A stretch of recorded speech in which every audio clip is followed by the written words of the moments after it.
नमो रिहंतानं नमो सिद्धानं नमो आर्यानं नमो वत्सानं नमो लोयशरीशानं मंगलम भगवान वीरो मुगलमो गौतमो गणि मंगलम कुंद आदियो जयंत नमोस्तु मंगलम सर्वमंगल मांगल्यम सब कल्याणकारकम वर्धानां सधर्माणां जैनम जयंतु शासनम जैनम जयंतु शासनम मंगल में मंगल करण वीतराग विज्ञान नमो ताहि जाते भय अनंतादि महान कर मंगल करियो महान निरंत पठन के कार जाते मिले समास पावे निपद राय।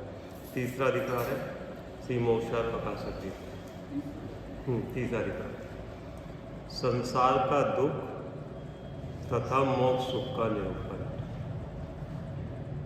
अर्थात संसार का दुख माने मोह राग देश के उदय में दुख और मोक्ष सुख का निरूपण।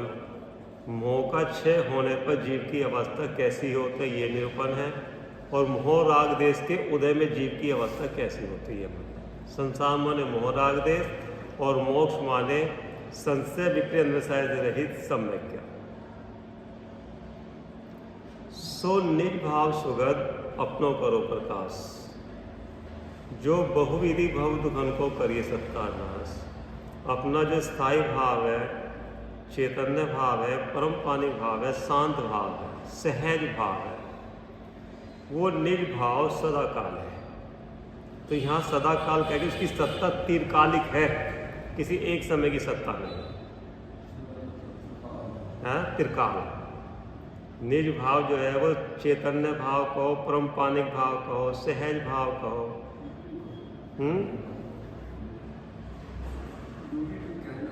हाँ, वो सदा काल है। उस निज भाव में कर्म का प्रवेश नहीं है, सुगत है। निज भाव सुगत क्यों है कि सुगत इसलिए है कि वो उसमें पर का प्रवेश नहीं है।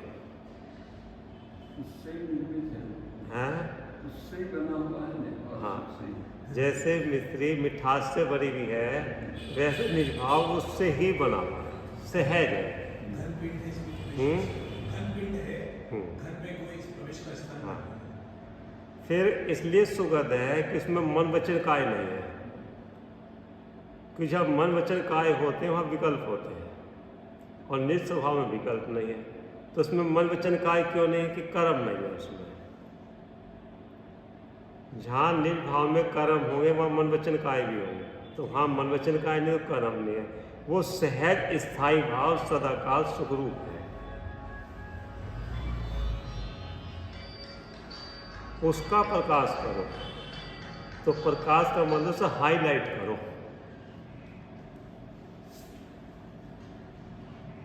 दीपक जो प्रकाशित दीपक है, उस प्रकाशित दीपक को हाईलाइट करो। उस दीपक के प्रकाश जो घटपट दिखाई दे उसको हाईलाइट नहीं करो, उसे मुख्य नहीं करो। दीपक को उसी का नाम है जो प्रकाशित, वो सबको हाईलाइट। तो प्रकाशित दीपक को तो हाईलाइट करो, उसी को मुख्य करो। उसके प्रकाश में झलकने वाले घटपट को प्रकाशित नहीं करो। तो निज भाव को प्रकाश क्यों करो कि निज भाव सुगत है, इसलिए उसी को प्रकाश करो, मुख्य करो, आगे रखो। क्योंकि निज स्वभाव हमेशा आगे रहेगा, तो कर्म का जो कर्म चेतना है वो कर्म चेतना में जुड़ेगा नहीं, सावधान रहेगा। ज्ञान चेतना, कर्म चेतना, तो ज्ञान चेतना भी अनादिकाल से, कर्म चेतना भी अनादिकाल से है। तो ज्ञान चेतना में ज्ञान चेतना का प्रकाश नहीं करता, ज्ञान में ज्ञान को नहीं देखता, ज्ञान में कर्म चेतना जो गे बनते हैं, जो सुबह चर्चा होती, उससे जुड़ता है। जबकि ज्ञान में तो ज्ञान ही है, ज्ञान में कर्म चेतना नहीं है। कर्म चेतना ज्ञान में जानने में आती है, रागादिक भाव। जो रागादिक भाव है झलक रहे हैं वो ज्ञान ही है, ज्ञान का ही आकार है, वो ज्ञानाकारी है।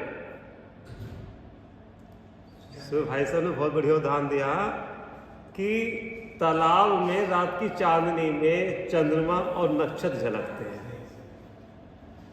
और कोई जिसको इस चीज का भान नहीं वो लेने के लिए जाता है, तो तालाब में जब लेने के लिए गया तो जल हाथ में आया कि चंद्रमा हाथ में आया? तो जल में तो जल ही था, वो तो उसका प्रतिबिंब झलक रहा था स्वच्छता के कारण। लेकिन भ्रांति के कारण, ऐसी भ्रांति के कारण उसको लगता कि चंद्रमा है। चंद्रमा नहीं है, चंद्रमा का आकार है। तो वहां आकार भी नहीं, वो जल ही आकार रूप हुआ, चंद्रमा रूप हुआ है। तो हमारे ज्ञान में जो नाना प्रकार के ज्ञ बनते हैं वो ज्ञानाकार ही है, ज्ञान ही है वहां। आप समझो भैया, अगर हमें विषय केवल अपने प्रकाश को प्रकाशित करने का होगा, लक्ष्य उसी को ही होगा, तो ज्ञेयों में भी वो ज्ञान को ही विषय बनाए। अगर लक्ष्य हमारा उस ज्ञान को ही मुख्य करने का होगा, उसी को उद करने का होगा, उसमें अपनापना करने का होगा, तो ज्ञेय में भी ज्ञान को ही देखता रहेगा वो। आप समझो, वहां ज्ञेय है ही नहीं तो उसको ज्ञान ही दिखता है। आप समझो, बादलों के आकार में जब आकाश में बादल होते हैं तो एकटक देखने से उसमें कितने आकार बनते हैं? बनते हैं ना। तो वो महल है जानवर की बादल ही है। कितनी बार ऐसा जब देखते रहते हैं तो कोई मंदिर, कोई कहना महल, कोई जानवर का आकार बन जाता है, तो वो बादल ही है कि वास्तव में वो आकार है वहां? तो यहाँ लेकिन उसको ज्ञान को ना जानते हुए उसको ज्ञान को विषय नहीं बनाता, विषय उसको बनाता आकार को। और सुनो, ज्ञान ने तो चलो जानने का ही काम करा, इतने करा, क्योंकि ज्ञान का काम है ही जानने का, देखने का। लेकिन जानकर वो ज्ञेय जो ज्ञान में झल के आकार आदि उसमें जुड़ने का काम तो ज्ञान का नहीं था। ये अच्छा है, ये बुरा है, और जबकि ज्ञान में तो ज्ञान ही है।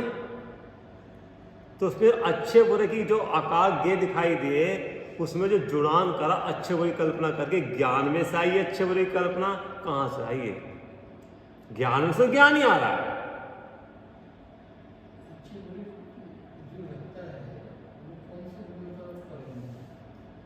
दर्पण में सब कुछ दिखाई दे रहा, अग्नि झलक रही है, तो अग्नि झलकने पर दर्पण गर्म होता है क्या? चटकता है क्या? कीचड़ दिखने पर मैला होता है क्या? तो दर्पण की स्वच्छता, निर्मलता के कारण वो सब झलकता है। ऐसे ज्ञान की स्वच्छ शक्ति, निर्मल शक्ति, प्रकाशक शक्ति के कारण ज्ञान में ऐसे आकार झलकते हैं। लेकिन वो ज्ञानाकार ही है, ज्ञान ही है, ज्ञान का ही प्रमाण है। कौन से ज्ञान का? विशेष ज्ञान का। और विशेष ज्ञान किसमें सारा? सामान्य में से। तो वह विशेष में सामान्य को देखना। अगर विशेष में ही उलझा रहा तो सामान्य हाथ से निकल जाएगा, और बिना विशेष के सामान्य की दृष्टि नहीं हो सकती। ठीक है ना? आप सुनो, प्रत्येक विशेष में सामान्य बरत रहा है। अब प्रत्येक जितने भी विशेष है मति शुद्ध के, जितने भी विशेष भाव हैं उसमें सामान्य मौजूद रहता है। कि कैसे है? तो वो विशेष पद किसके आधार पर करेंगे? सामान्य पर। विशेष को कौन बता रहा है? सामान्य तो बता रहा है। सामान्य वह है, उसकी सत्ता है, वो बानगी है, और बानगी को पकड़ ले तो विशेष गौण हो जाएगा, सामान्य में लीन हो जाएगा। चाहे वो विशेष मस्तिष्कपूर्वक औदायिक भाव है, और चाहे वो विशेष आत्मा के सम्मुख होने वाले भाव हैं, और चाहे विशेष उपसम छोक्षम की वो पर्याय, सब विशेष है। तो उन प्रत्येक विशेषों में सामान्य वो जो ज्ञायक भाव त्रिकाली ध्रुव वस्तु मौजूद है कि नहीं, बरतरी नहीं बरतरी, लेकिन उसका आकर्षण ना आकर आकर्षण विशेष का आता है।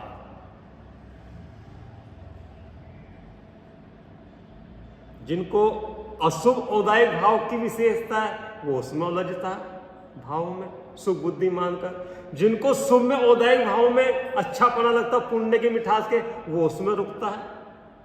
जिसको उपसम छोक्षम की छाया की पर्याय अच्छापना लगता है कि मेरे को निराकुलता उत्पन्न हो गई, सम्यक दर्शन स्वरूपचन हो गया, तो उसमें रुकता है। लेकिन प्रभु ये विशेष पर्याय का जन्म कहां से हुआ? उपसम छोपसम जो पर्याय है कहां से आई? बिना सामान्य का ही क्या? उन विशेष पर्यायों ने सामान्य का अभिनंदन करा, सामान्य को समर्पित हुई, तब इनको उस सामान्य कर इज्जत मिली। इज्जत मिली कि वो त्रिकाली को समर्पित हुई, तो त्रिकाली को समित होने में ये भी त्रिकाली कही गई। अंगूठा टेक स्त्री और जब डॉक्टर को बिहाई जाती है वो भी डॉक्टर नहीं कहलाती है, ठीक है, जबकि वो तो कुछ भी नहीं है ना, सिग्नेचर करना भी जानती, लेकिन समर्पित किसको हुई है? ऐसे ही मति शुद्ध ज्ञान की परिणति नादि काल से जो कर्म के उदय में आकर अपने को भूल गई थी, अपने गैप को भूल गई थी, अपने परमेश्वर तत्व को भूल गई थी। श्री गुरु के वचन सुनने पर उसको अपने परमेश्वर, अपने घर की याद आई कि मेरा घर तो सबसे सुंदर है, ये मेरा घर नहीं है, इसमें मेरी इज्जत नहीं है, इसमें तो मेरी दुर्गति है। तो ऐसा सुनने पर इसका मिथ्या ढीला पड़ा। ढीला पड़ने में चाइत मोगी कसाई थी, वो भी ढीली पड़ी, तो मौका नशा धीरे धीरे उतरा। तो मौका नशा उतरने पर उसको स्वयं का ज्ञान होने लगा, क्या सही है, क्या है, क्या उपाय है। और जैसे श्री गुरु वचन का सुनकर उसको विश्वास कर कर उस विधि का प्रयोग करा, तो प्रयोग करने से अपने स्वभाव की महत्ता, उसका भान, उसकी कीमत, उसका आकर्षण जो जो आता गया वो निस्वभाव ऊर्ध्व होता गया। जो तिरोभूत हो रहा था वो अभिभूत होने लगा। कि ये प्रकट तीन लोग से मतलब प्रकट प्रकाशित भगवान आत्मा उदित होता हो। अभी वो उदित तो है ही, जो रोज के वो चर्चा वादों बताते ना वो बात को, उदित तो है ही, लेकिन मिथ्यात्व के अंधकार के कारण वो तिरोभूत हो गया था। उस विशेष में सामान्य तो अभिभूत था ही, प्रकट प्रकाशित था। अगर प्रकट प्रकाशित नहीं हो तो विशेष को कौन जानता, उसकी विशेषता को? अगर वहां विशेष नहीं होता तो कौन जानता उसकी विशेषता को? क्योंकि विशेषता तो वो जो विशेष पर्याय वो क्षणिक है, उसको जानने वाला त्रिकालिक नित्य मौजूद है। आप समझो, वो पर्याय पूर्व की पर्याय वैवहिक मिथ्यात्व की, उसको भी ज्ञान ने त्रिकाल ने जो सामान्य मौजूद है उसने जाना, और ये सम्यक की पर्याय उत्पाद हुई सामान्य ने उसको तब भी जाना, और जो अनुभूति हो गई, जो आनंद लिया, तब भी उसने सामान्य ने अनुभूति को भी जाना कि कैसा स्वाद था उसमें। तो इसका मतलब वो त्रिकाली जो अनुभूति सामान्य उस रूप नहीं होता, ना अशुभ रूप होता, ना शुभ रूप होता, ना शुद्ध रूप होता। सोगानी जी लिखा है एक जगह पे, उसमें जब हमारी परिणति अशुभ में जाती है तब भी ज्ञाता रहते हैं, लेकिन सामान्य तब भी ज्ञाता रहता है। अशुभ की पर्याय होने पर वो अशुभ रूप हो गया क्या? सामान्य, क्योंकि विशेष की जो पर्याय सामान्यता उसकी पहुंच नहीं है। विशेष जितनी भी पर्याय हैं सामान्य में इसकी पहुंच नहीं है, सामान्य तक पहुंच नहीं सकती, उसमें नहीं पहुंच सकती, लेकिन सामान्य ने जाना उसको कि वहां मौजूद था। वही पर्याय अशुभ से जब छूटकर शुभ में आती है, हम तो तब भी उसको जानते ही, जानता नहीं जानता, उस रूप होता है स्वरूप, और शुभ अशुभ दोनों से छूटकर जब अपने स्वरूप को उद्र करता है, उसको मुख्य करता है, और मुख्य करते करते स्वभाव का रस गाढ़ा होता जाता है।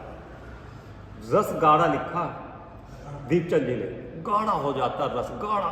तो गाढ़े से क्या कहना चाहते हैं? वो स्वरूप की मानना इतनी उमड़ उमड़ के आती, इतनी उमड़ के बस वही दिखाई देता है। जैसे चाशनी होती है, चाशनी शक्कर बनाने के लिए चाशनी बनाते हैं, तो पहले पतली रहती है, कड़छी आपकी आराम से चलती रहती है। उसको गाढ़ी करने के लिए क्या करोगे? हीट तेज करोगे। हीट तेज करने पर और गाढ़ी होती है, और गाढ़ी होती है। अब जो कड़छी धीरे धीरे चल रही, ज़्यादा जल्दी जल्दी, और वो कम कम चलती है। क्यों? कि चाशनी गाढ़ी गाढ़ी है। तो जैसे जैसे स्वरूप का रस गाढ़ा होता जाता, जो उपयोग में विचार चल रहे थे, और वो उपयोग थकने लगता है, थकने लगता है। क्यों थकने लगता है? कि उस स्वरूप का रस बढ़ता जा रहा है। जब तक स्वरूप का रस हल्का और ढीला होता है, उपयोग भार में भी चला जाता है। विचार करते करते विचार भी कर रहे हैं, उपयोग पर कोई विषय बना लेता है, और जब रस गाढ़ा होगा वही दिखाई देगा। उस समय व्यक्ति को यह भी भार नहीं रहता मैं कहां बैठा हूं। देखा ना, स्वरूप अनुसंधानी को ये खबर नहीं रहती मैं कहां बैठा हूं, क्या कर रहा हूं, किस आसन से बैठ, किसके बल पे, किस स्वरूप का त्रिकालिक का रस गाढ़ा होने लग रहा। ऐसे पुन चिट्ठी में है, वो तो लिखा है, ज्ञानी ने अपने अनुभव में लिखा है, क्योंकि उनके बीतता है ना ऐसा, और जिसकी बीतता है वो मिलान करता है। ऐसा तो मेरे में भी हो रहा है, तो उसका मतलब मेरा रास्ता सही है। जिनवानी से तो मिलान करेगा,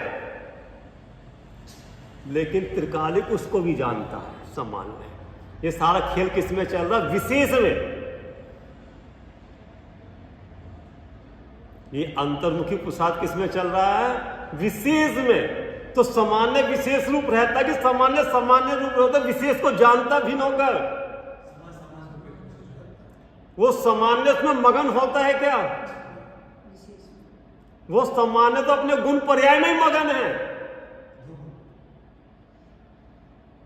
मगन कौन हो रही है, किसमें हो रही है? पर्याय त्रिकालिक की महिमा करके मगन हो रही है। लेकिन मगन होने के बाद वो पर्याय भी संतुष्ट नहीं होती। क्यों नहीं संतुष्ट होती? त्रिपुर ने परिपूर्णता का लक्ष्य बांधा है।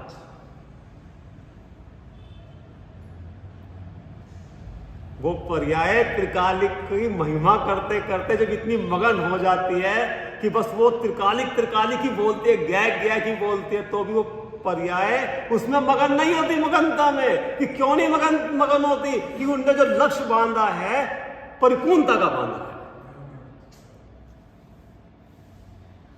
अगर परिपूर्णता का लक्ष्य नहीं है तो वो विशेष में अटक जाएगी, उसमें सुख मान लेगी, उसका नाम ग्रहित मिथ्यात्व है।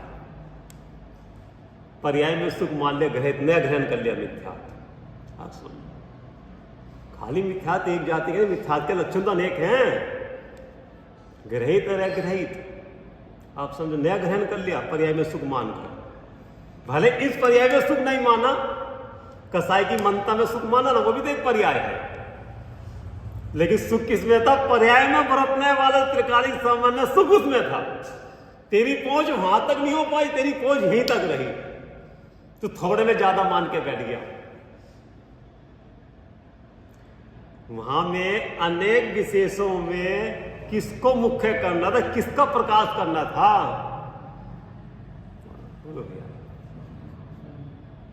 वो अनेक विशेषों में चाहे औदायिक हो, उपसम, छोक्षम, क्षायिक हो, उसमें सामान्य मौजूद था नहीं था, तो कीमत किसकी थी? और तू लक्ष्य किसका लेके चला था? भावना तूने किसकी करेगी? प्यास बुझाने की महिमा का लक्ष्य करा था कि नदी की ठंडी हवा का लक्ष्य करा था? ये लहरें हैं, समुद्र नहीं। और तुझे ध्यान रखना, तुझे डुबकी लगानी है, किनारे पे नहीं खड़ा होना। तुझे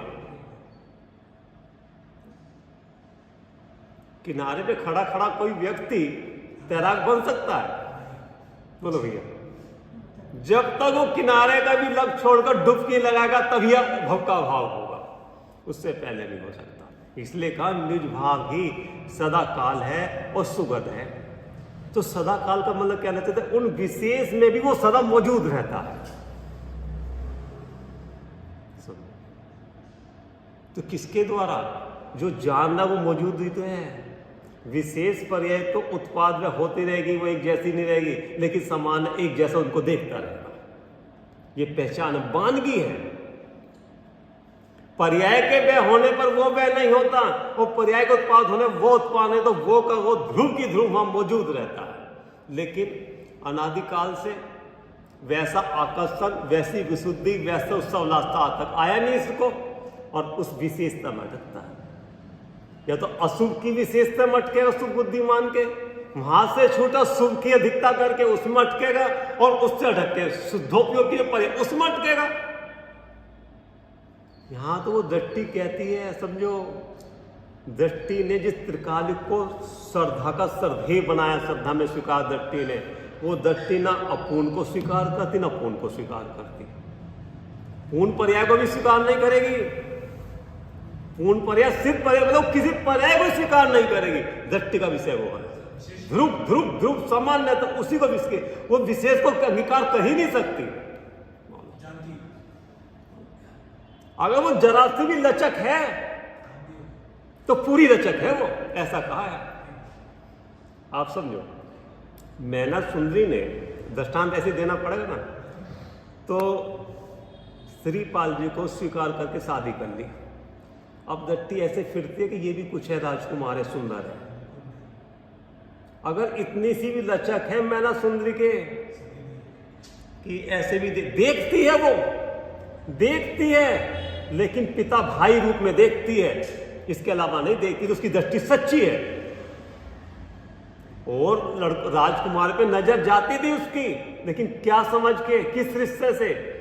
पिता है, भाई है, बेटा। अगर इसके अलावा दूसरी कहीं नजर जाती थी तो दृष्टि खोटी है। ऐसे ही दृष्टि भाग में जाती तो है, लेकिन ये परधर्म है। उदाहरण नहीं समझो, दृष्टि किसी को स्वीकार नहीं करती है, आकर्षण नहीं आता उसका, उसमें लगता नहीं कि कुछ है, मैं ही सब कुछ हूं, ऐसा लगता है। वो शीलवती नहीं है, फिर वो उसके अंदर विकार है, वो दूसरे को देखती है। उपयोग तो जाता है, उपयोग का जाना अलग बात है, और दृष्टि जाती है तो दृष्टि क्यों गई तेरी उस पर? यानी कि दृष्टि में जिसको तूने भगवान महामहिम महापदार्थ नक्की करा था, और तुझे उसकी कीमत कम आ रही है, तो तेरी दृष्टि उस पर जा रही है। आप समझो, उपयोग तो जाता है, लेकिन दृष्टि अगर जरा से भी लचक है तो निर्णय भी नहीं हो पाने का। सम्यक दर्शन की तो बात छोड़ो। सुनो, हड्डी टूट जाती है, हड्डी, और आपने 1 महीने का प्लास्टर करवाया, हड्डी पूरी जुड़ गई, लेकिन बाल बराबर फर्क आ गया। चला पाओगे बाल बराबर? अब आप कभी डॉक्टर साहब बाल बराबर तो फर्क है, चलने दो। ऐसे ही दृष्टि में बाल बराबर भी लचक मचक है। प्रभु, अशुभ में शुभ में चाहे शुद्ध की पर्याय में इतनी सी भी लचक है, चला लोगे क्या? तेरा निर्णय नहीं होने देगी, सन्मुख नहीं होने देगी वो लचक मचक। जैसे जैसे स्वरूप की महिमा आएगी वो लचक है तो नीचे गिरा देगी, निर्णय मजबूत नहीं होने देगी। जब निर्णय मजबूत नहीं हो, सम्यक दर्शन का पर्याय किसके ऊपर आएगी? सम्यक दर्शन आधार क्या है? वो आधार ही बोलो कमजोर है तेरा। जब नींव कमजोर है तो 14 बिल्डिंग कहां चढ़ाओगे प्रभु? इसलिए कहा चाहे वो तो सम्यक दर्शन की जल्दी ना करियो। सम्यक दर्शन जो तत्व निर्णय हो, तत्व का निर्णय मजबूत करना। भले सम्यक दर्शन बाद में हो जाए, अगली पर्याय में हो जाए, तेरा बेस तो मजबूत हो गया ना। लिखा ना उसमें समय सार में आ रहा है, यह है अनुभूति स्वरूप जो भगवान आत्मा जानने में आता है, यही मैं हूं। अब समझना, अनुभूति तो पर्याय है, अनुभूति स्वरूप में जो अनुभूत हुआ वो भगवान आत्मा में हूं। अनुभूति मात्र में हूं क्या भैया? अनुभूति मात्र में हूं क्या? कि अनुभूति में जिसकी अनुभूति वो त्रिकालिक में हूं। अनुभूति किसकी हुई? त्रिकालिक की। तो त्रिकालिक स्वरूप में अनुभूति मात्र में नहीं हो। अनुभूति तो एक समय की पर्याय है। अनुभूति होने के बाद जिसकी प्रतीति पड़ी रहती है वो भगवान आत्मा में हो। अनुभूति ने किसको प्रसिद्ध करा? अनुभूति जो हुई किसका अभिनंदन करा? किसकी प्रसिद्धि करी? सामान्य ध्रुव तत्व की। किसकी तैयारी करनी? तभी तो देखा निज भाव, उस निज भाव को प्रगटे निज भाव। प्रगटे माने प्रकट होता है। किसमें? पर्याय में प्रकट होता है। पर्याय में प्रकट है। दो चीज कही, सुन लो। पर्याय में प्रकट होता, पर्याय में प्रतिशत प्रकट है। स्वरूपचन होने पे पर्याय में प्रकट होगा, और प्रत्येक पर्याय में वो सामान्य प्रकट है। वहां तो उसका स्वरूपचन की पर्याय में तो अनुभव, उसका स्वाद प्रकट होगा। इस अपेक्षा प्रकट कहा। और यहां सामान्य सत्ता हंसने वाला प्रकट और सत्ता के अपेक्षा से प्रकट कहा। ख्याल में नहीं बात। वहां स्वरूपाचंद की पर्याय में तो मिथ्यात्व उपसम का, मिथ्यात्व अनंतान बंदी का उपसम होने पर वो पर्याय में स्वाद प्रकट हुआ, रसावदन प्रकट हुआ। और प्रत्येक पर्याय में वो सत्ता रूप प्रकट है, वानगी है। तो वानगी किसकी है? कर्म की है, नौ कर्म की है कि भाव कर्म की है?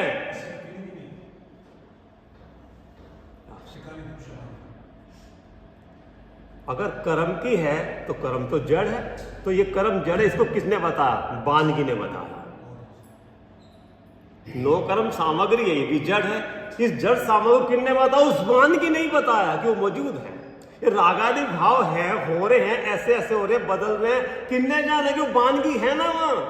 तो तू वानगी को देख, ऐसा लिखा है। इस वानगी को पहचान का संत अमर हो गए।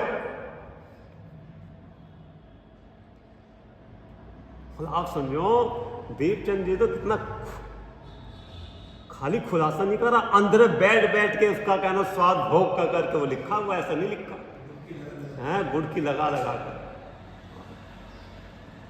एक बार जिसको उसका आकर्षण चढ़ जाता है ना, रसिक बन जाता, रसिया पीछे पड़ के वो कार्य करके छोड़ता है, पागल हो जाता है।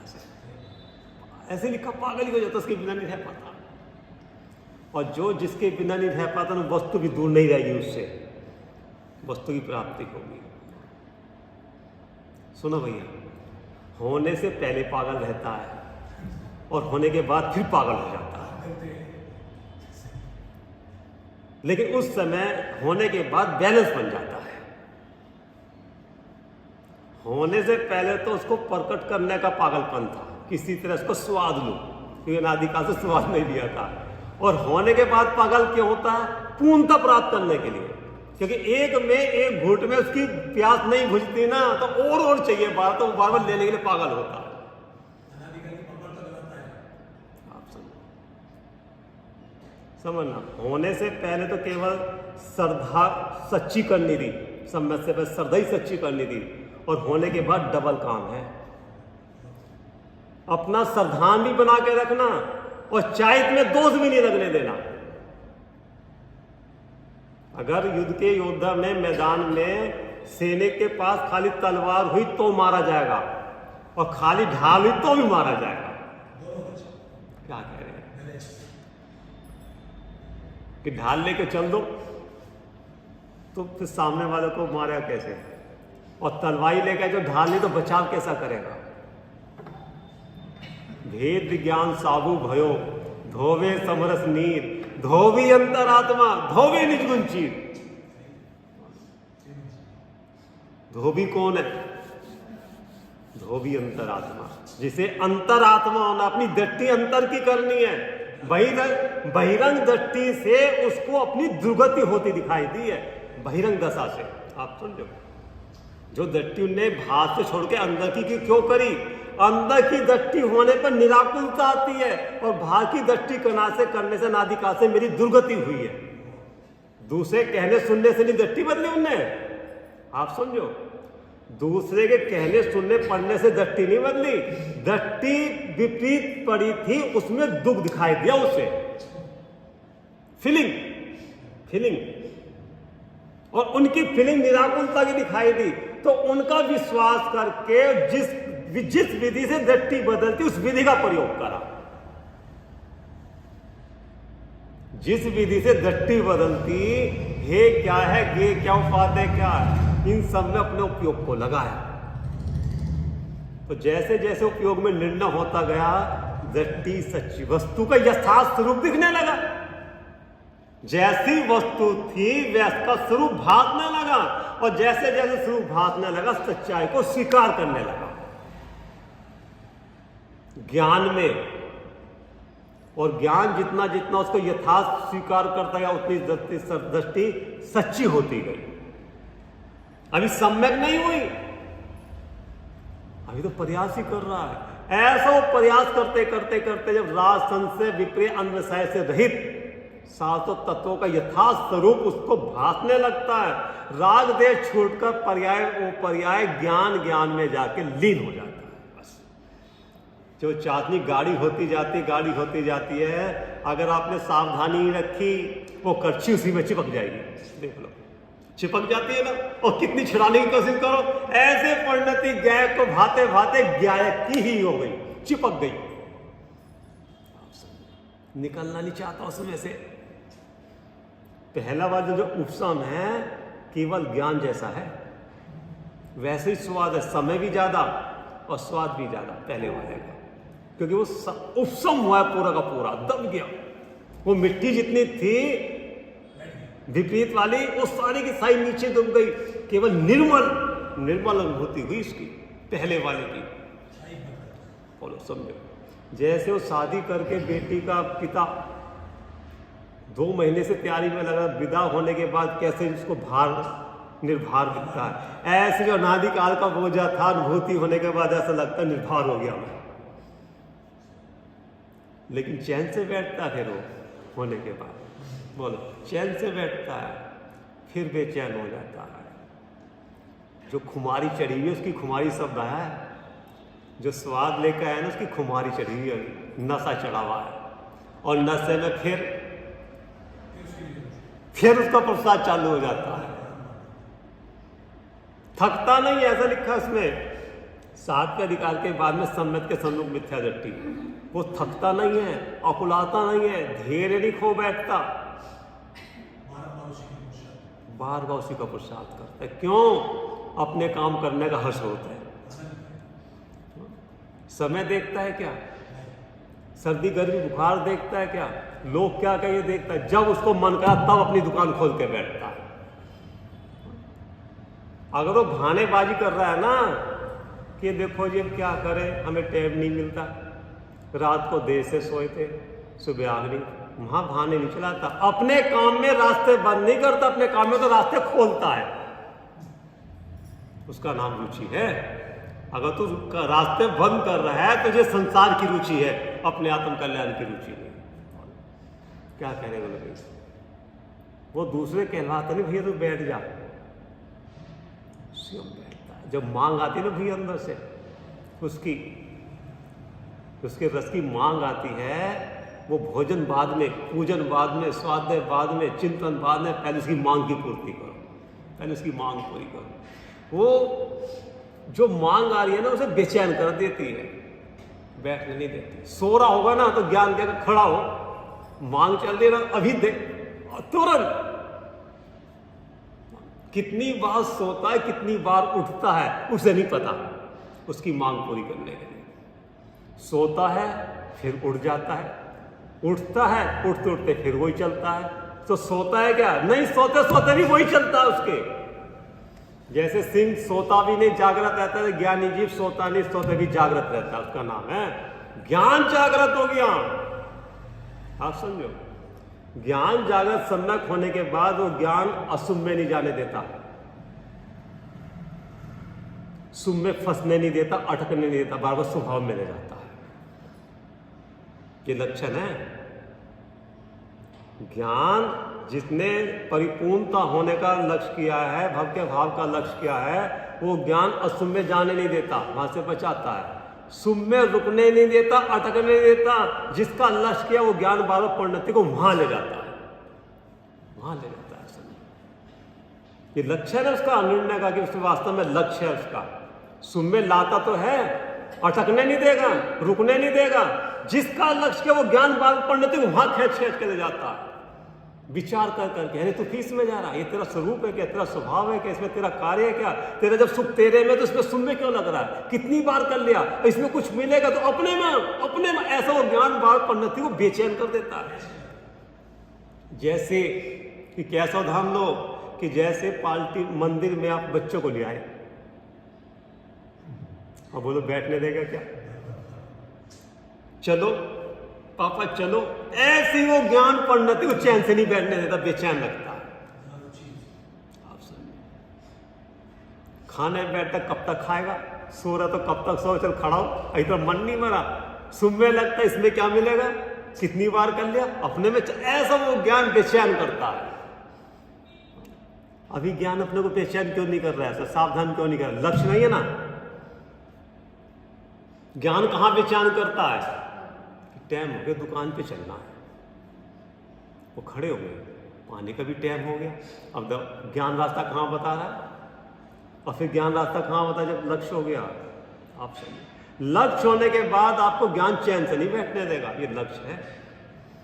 बाहर का कोई काम चलता जिम्मेदारी का, वो भी करता है, लेकिन उसे लक्ष्य नहीं बनाता जिम्मेदारी को। लक्ष्य अलग है, जिम्मेदारी भले लाखों हो, जिम्मेदारी को निभाते अपना लक्ष्य हर समय ख्याल में रहता उसके, तभी जिम्मेदारी से बच के अपने उस स्थान पे चला जाता है वो जहाँ का उन्होंने लक्ष्य किया था। आप समझो, वो काम करने वाली बाई कितने घर में चौका बर्तन करके आती है, सबके घर में काम करते हुए अपना घर उसकी दृष्टि में लक्ष्य में है कि नहीं है, भूल जाती है। क्यों? अमीर घर में भी जाते हैं, घर में भी जाती है, झोपड़ी में भी जाती है, उसका आकर्षण वहां देख के अपने घर का आकर्षण खत्म हो जाता है क्या, बोलो। और जब सबसे आखिर घर में वो जाती है और वहां से निकल के सोचना पड़ता है कि मैं अपने घर जाऊंगी, क्योंकि उसमें लक्ष्य में था, लब्धि में पड़ा था, वहां से अति उपयोगात्मक हो जाता है अपने। और अपने घर में आने के बाद चैन की सांस लेती है कि बोलो, याद करते हैं महलों को जिनके घर के करके आई थी अपना घर। वो शिष्य पूछता है, प्रभु जिस शुद्धात्मा की बात कही थी वो शुद्धात्मा कैसा है। 5वीं गाथा के बाद 6ठी गाथा शुरू होने से पहले पसंद करा कि प्रभु जिस शुद्धात्मा की आपने इतनी रस ले लेके मेरे को सुनाया है ना, आखिर वो शुद्धात्मा कैसा है, उसका स्वरूप जानना चाहिए। क्यों जानू उसका स्वरूप, कि मेरी दशा देख रहा है ना, ये शुद्धात्मा की महिमा का ही स्वरूप है। अगर शुद्धात्मा में, वो शुद्धात्मा तो ऐसा जिसके आधार पर परमात्म दशा प्रकट होती है, वो शुद्धात्मा ऐसा। क्या कहूं उसकी बात, हमारे पास शब्द नहीं है, वचनातीत है, शब्दातीत है। कौन? उसका स्वाद वचनातीत है। कि बताओ तो सही कैसा है, भैया तो खुद स्वाद लेके देख, तेरी चीज तेरे पास, स्वाद लेके देख। लेकिन ऐसा कोहतवल जगह उसका स्वाद ले लेगा कि मुझे करना है, मुझे भी देखना है कैसा है वो, कैसा लगता है, एक बार देखना है। जिस दिन भी बोलो भैया रात को 12 बजे भी कोहतवल जग गए ना, करके छोड़ो, अभी कोतवाल नहीं चला। उसमें फिर वो ऐसा होता है, जिस समय जिज्ञासा कोतवाल जगता ना, वो व्यक्ति ना तो रात देखता, ना दिन देखता, ना भूख प्यास देखता, ना बीमारी देखता, वो तो लग जाता देखने। और जब तक नहीं देखता ना कोतवाल, जब तक नहीं दिखता वो लगा रहता। साइकिल, जिस हुक्मचंद भाल जी ने उदाहरण दिया है, जिस बच्चे को साइकिल नहीं चलानी आती और चलानी सीखनी है, दूसरे को चलता देखकर कोहतवल जगता है कि जब वो चला रहा तो मैं क्यों नहीं चला सकता, मुझे भी चलानी है। अब ये कोहतवल जगते ही, और उसके पापा की भाई की साइकिल खड़ी है, चोरी छुपे जाके कोहतवल जगेगा ना, गिरेगा, पड़ेगा, सब कुछ चोट भी लगेगी, छोड़ता है जब तक चलानी नहीं आती। तो चलाता नहीं चलाता सीख लेता है कॉन्फिडेंस है कि मैं भी चला पाऊंगा, कि मैं भी तो उसके जैसा ही हूँ। ऐसे जीव के कॉन्फिडेंस है कि मैं भी कर सकता हूँ, वो कर सकता, वो मैं क्यों नहीं कर सकता, मेरे अंदर में कोई कमी थोड़ी है, मैं भी सर्वज की जाति का हूं। पहले ज्ञान में ऐसा कॉन्फिडेंस, अपने तत्व के प्रति, अपने दर के प्रति ऐसा बहुमान, बड़प्पन आ गया। बोलो इतना ही कर सकते हैं हम, बोलो कि सुबह दुकान खोली 6 घंटे दुकान में बैठी, इतना ही कर सकते हैं, बोलो रोटी बनाने इतना ही कर सकते हैं। अरे हम इससे ज्यादा भी कर सकते हैं, भव का अभाव भी कर सकते हैं हम, कि करा है कि किन्ने, उन्होंने करा है, उनको देख के तो विश्वास आएगा और बल जागृत होगा। प्रकट करो मिथ्या भाव अभाव ते, देखो क्या लिखा है, सो निर्भाव सदा सुगत, अपनो करो प्रकाश जो बहुविधि, अनेक प्रकार के भव के, एक भव के नहीं, भव के दुखन को करिए सत्ता से नाश। तो ये अस्थि नास्ति का कथन हो गया, ऊपर अस्थि का कथन है, नीचे नास्ति का कथन है, तो वास्तव में तो कथन तो एक ही। अपने स्वभाव का प्रकाश करते करते जो विपरीत मानता है पर दरियों के प्रति, सत्ता से नाश हो जाती है। लेकिन अभी नाश नहीं हुई, सम्यक दर्शन होने के बाद, उपशम छोक्षम होने के बाद नाश नहीं हुई, सत्ता में से नाश नहीं हुआ अभी उसका। उदय में नहीं है, सत्ता में पड़ी हुई है। उदयाभावी क्षय कहा उसको। सम्यक प्रकृति उदय में है, मिथ्यात्व का उदयाभावी क्षय है और सम्यक मिथ्यात्व का उपशम है। और अगर तू सम्यक प्रकृति उदय में है, वो चलमल अगाड़ पने वाली है, मल लगाती है साधारण में, नष्ट नहीं कर सकती, लेकिन तो उसको प्राप्त होने के बाद गाफिल हो गया, विषयों में लग गया, परमाद में लग गया, तो ये सम्यक जो मिथ्यात्व सत्ता में पड़ा था उदय में आ जाएगा तुरंत। इसलिए सम्यक होने के बाद वो गाफिल नहीं होता, परमात्मा निरंतर संसार शरीर भोगों से उदासीन होकर निरंतर तत्का अभ्यास करता है। अब कभी तत्का अभ्यास तो हमें हो गया, सम्यक दर्शन क्या जरूरत है, पूर्णता नहीं करनी। अब दोनों काम है, चारित्र की भी संभाल करता है और श्रद्धा को भी बचा के रखता। अब दो काम है सम्यक दर्शन होने के बाद। समता रूपी ढाल से विषयों से संभाल करता अपनी कर्म के उदय आने पर, और भेद विज्ञान की कटार ले लेके उसको मिथ्यात्व को चोट मारता रहता है और कमजोर करता है। सत्य को तुमने दबाया है अपने बल पर, और अपना बल तुमने वहां लगा दिया, सत्य फिर खड़ा हो गया। इसलिए कहा गाफिल ना होना। अगर किसी को निधान मिला है, ऐसा लिखा भैया, इसमें लिखा है सर, किसी को दरिद्र को निदान मिल गया तो पागल बन के चुपचाप एकांत में जाकर उसको भोग करता है। ढोल नहीं पीटता कि मेरे को मिल गया, मेरे को हो गया, मेरे को हो गया, सबको बताता फिरता, उसको हुआ ही नहीं, तो पागल हो जाता है। ऐसा लिखा, पागल होके उसका भोग करता है। कहाँ? एकांत में जाके। हाँ, कहा अपने कुटुंब परिवार वालों को भी नहीं बताता उस निधान का, क्यों तुम बताओगे उसे, वो विश्वास नहीं करेगा कि जा तुझे हुआ समय दर्शन। सबसे तो उल्टा सीधा बोलता फिरता है, ये लक्षण है समय दर्शन का, कि उल्टा सीधा बोलता समय दर्शन नहीं होगा, ये लक्षण नहीं है। सजानंदी सोते सर अविनाशी हूँ आत्म स्वरूप सहजानंद।